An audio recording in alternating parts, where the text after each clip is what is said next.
Mũthabara wa M-pesa sokoni nĩ ũkinyĩte kaunti-inĩ ya Meru ũgĩtuĩkania mĩena ĩtiganĩte arĩ mothoko ya Makutano, Kĩanjaĩ, Mũrĩrĩ, Larĩ na mũico Maua.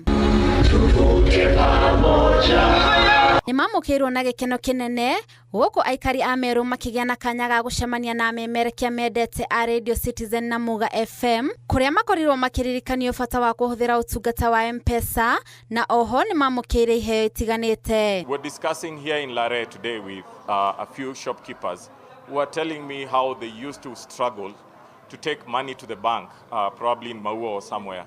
But now today they are paid through the Lipa na M-pesa platform. Kaunti ĩrĩa ĩriganĩtie nao ya Tharaka Nithi, atumia nĩmagĩire na kanya ga gũthomithio ũrĩa mangĩgacĩrithia biacara ciao kũgerera mũbango wa Wezesha Mama ũrĩa ũtongoretio nĩ Safaricom. Financial awareness and many other elements to empower them as women. And one of the women groups will actually get a grant that they use to running their own businesses. Targeting women-led enterprises to train them on financial empowerment, business development, and also partly on branding and ensuring that they are well set in terms of saving. And to take advantage of good loans so that we stop shying away from borrowing money as women.